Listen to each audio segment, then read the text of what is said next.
মাথা ঠিক আছে গো? কুলে বসে, কুল মানে শুকনো জায়গা, নদীর কুল, সাগরের কুল, তাহলে কুলে বসে আমি যদি নদীতে না নামি তাহলে ভাসবো কি করে? তুলসী হেসে বলে, বধূ ওই কুলে নয় আর ওই জল, এই সরস্বী কুলে বসে তুমি নয়ন গঙ্গার জলে ভেসে যাও। রাধা বলে, কাঁদো, যতই কাঁদবে প্রাপ্তি বস্তু তোমার নিকটে আসবে। না কাঁদলে কৃপা হবে না, কাঁদতেই হবে তোমার। ভক্তরা না কাঁদলে যেমন কৃষ্ণ কৃপা হয় না, আজকে ভগবান হয়ে ভক্তের নামে একটু কেঁদে দেখো, কাদার মধ্যেও কত আনন্দ লুকিয়ে আছে। চৈতন্য ভাগবত বললেন, কৃষ্ণ প্রেমানন্দে কাঁদে যে সুকৃতি জন, সে ক্রন্দন শ্রবণে হয় সর্ববন্ধ বিমোচন। যদি কেউ কৃষ্ণ বলে কাঁদে, ওই কান্নার মধ্যে আছে অপার আনন্দ, অপার সুখ। যারা কেঁদেছে একমাত্র তারাই বলতে পারে, আমি তো বলতে পারবে না। এদিকে রায়ধনী ললিতাকে ডেকে বলছে, ললিতা তুলসী কখনো পাঠিয়েছে কৃষ্ণ সেবায়, এখনো তো এলো না। আরে জানিস না, ও হলো কৃষ্ণ প্রিয়সী, হয়তো কৃষ্ণের চরণ সেবা লেগে গেছে, আর ফিরে আসবে না। তুলসী ফিরে এসে বলে, রাধে রাধে, এসেছি। ফিরে এসেছিস? ও সখী,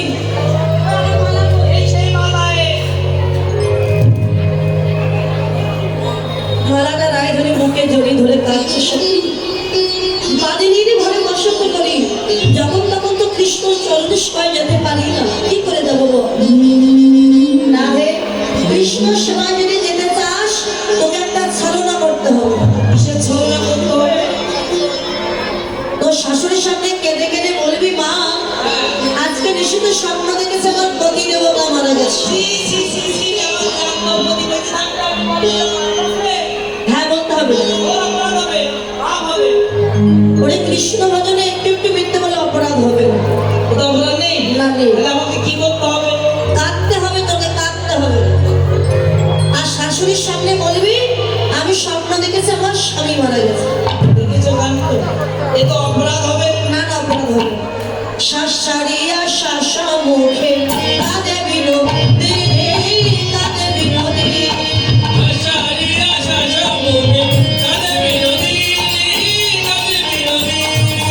রাসমায়া বায়ু ছায়া মোছে চোখের পানি,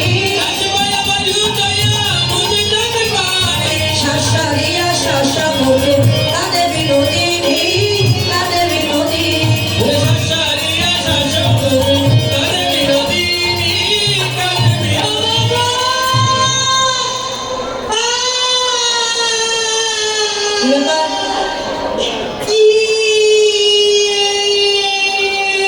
গ্রামের লোক তোমায় কিছু বলেছে? আরে বাবা, তাহলে কাঁদছো কেন? কি হয়েছে আমায় বলো। তোমাকে বলি, তুমি একটু আমাকে বাড়ি থেকে বের করে দেবে। না না, আমি তোমায় কিছু বলবো না গো। শুনবে? লয়ে কোলে কই জটিলে, লয়ে কোলে কই জটিলে, কেন কাঁদো মা? লয়ে কোলে কই জটিলে,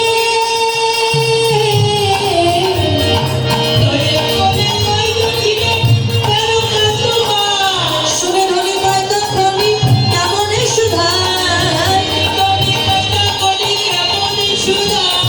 শাশুড়িয়া শাশুড়ি।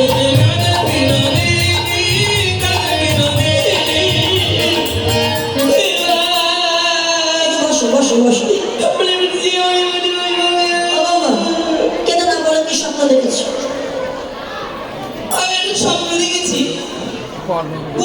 কুস্বপ্ন। সেটা কি বলবো? বলো। আমি একটা স্বপ্ন দেখেছি।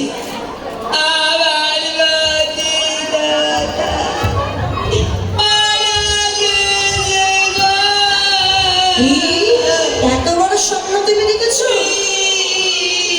ও বৌমা, স্বপ্ন তো দেখেছো, তা কোনো ভালো স্বপ্ন দেখোনি? দেখেছি তো। আমি কুস্বপ্ন যেমন দর্শন করেছি, ভালো স্বপ্ন দর্শন করেছি। কি ভালো স্বপ্ন দেখেছো বলো।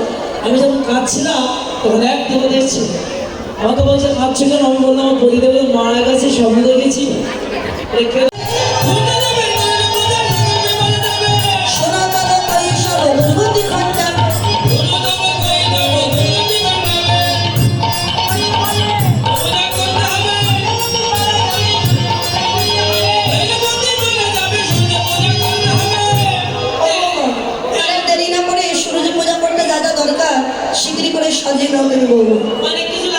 কিন্তু বলো কি না?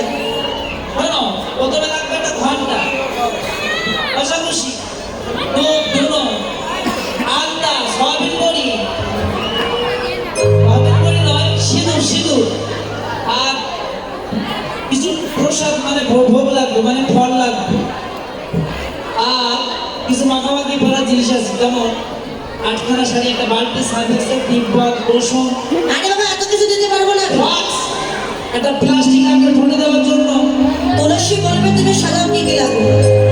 আর ইত্যাদি ইত্যাদি। তুলসী বাজারে সবসখী গণে, তুলসী বাজারে সবসখী দেবপুজি বারতারে, ইদিয়া বাজারে নানাই উপাচার, ভজন ভজন ঘরে, শ্রী দেবী কর মঙ্গল দশদা, দেউরি কদম মন্দিরা, পুরী কুয়া কাজে পড়া সর বাজে, রাধিকা করিয়াছিলা, অমৃত কলিকা জাতিস নাট্যকার, সবদামুদক ঝুরি, দেবতা পূজন করিয়া যতনে, সকলে সহিতি, আমি সাহিত্য লাগিল, রাগি ধরি মৃগ লাগিল, তারপরে সাজাইতে লাগিল, তারপরে সবাই একটু স্বাধীনের সুর করে হয়েছে। সুর লাগবে কি? হাত তুলে। কি? সুর কি? এমন সময়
কৃষ্ণরা বর্ষ রাধারা ওঠো।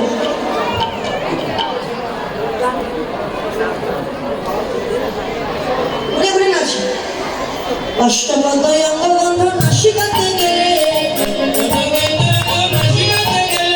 অষ্টপদয় অঙ্গবন্ধ নাসিকাতে গেলে, আর নাচা নিতে পারে যত নাচ বলে চলো রে।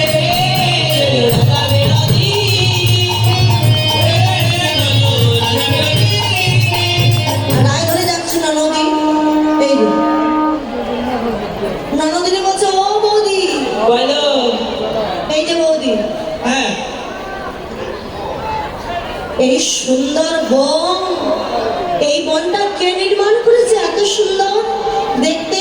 তার কি বানাম কি বাধাম? রায়ধনী বলছে, জানো ননদী, কি? এই বনে না বিশাল বড় এক দৈত্য আছে। তার ঠ্যাং দুখানা তাল গাছে, বলেন কি? মুখে লম্বা লম্বা দাড়ি, ওরে দাঁত দুখানা মুলোর মতো, কান দুখানা কুলোর মতো। ওরে বাবা রে! যদি কোনো সতী নারী দেখে, হ্যাঁ। পাহাড়ের চূড়ায় নিয়ে গিয়ে তাকে ধাক্কা দিয়ে মাটিতে ফেলে দেয়। ওরে বাবা! কুটিরা থরথর করে কাঁপছে, বৌদি আমার না খুব ভয় কাঁপছে বৌদি। কেন? ওই দৈত্য যদি আমাকে ধরে নিয়ে যায় গো, আরে আমরা আছি তো, তোমাকে কেন ধরবো? আমায় ছেড়ে তো আমি আরেকদিন আসবো বৌদি। আর একদিন আসবে? হ্যাঁ, আরেকদিন। ধরে দিলাম, যাও। এবার কুটিলা তো ভয়ে দিয়েছো, কারণ আমাকে ধরে নিয়ে যায়। কুটিলা পালিয়েছে, রায়গণের সঙ্গে গণে মিলে ভালো মন্দিরে উপস্থিত হয়েছে। তো ভালো মন্দিরের সব গোছানো আছে, ব্রাহ্মণ নাই। কুন্দ্রাটার কাছে, বটু ব্রাহ্মণের কাছে, বটু তুমি আসো। আসো মানে রায়ধনী সূর্য পূজা করতে এসেছে, তুমি এক্ষুনি কৃষ্ণকে ব্রাহ্মণ সাজিয়ে ভানু মন্দিরে নিয়ে এসো। তা বটু গিয়েছে কৃষ্ণের কাছে, "আয় ভাই কেন আয়? হ্যাঁ, আজকে তোকে ব্রাহ্মণ সেজে সূর্য পূজা করতে হবে, পারবি তো ভাই?" আমি কিভাবে পারবো? আমি তো ধেনুয়া বেনু ছাড়া কিছু আগে ঠান্ডা করবে কেন? বলে, আমি তো গোয়ালা ছেলে, আমি ধেনু আর বেনু ছাড়া আমি কিচ্ছু চিনি না। আমি সূর্য পূজার মন্ত্র জানি না, আমি কি ব্রাহ্মণ যে আমি মন্ত্র জানবো? এদিনকার বাবা কোনটা কিনলাম? বটু বলে, আমি তো ব্রাহ্মণ, তুই শুধু আমার সঙ্গে যাবি ব্যাগ ধরার জন্য। সাজিয়ে দেবে কি? মানে মিষ্টি মিষ্টান্ন যা পাবো আমার ব্যাগে ভর্তি করবি তুই, আমার সঙ্গে তুই যাবি। আজকে ব্রাহ্মণের বেশে সাজাবে, কোথায় পাবে?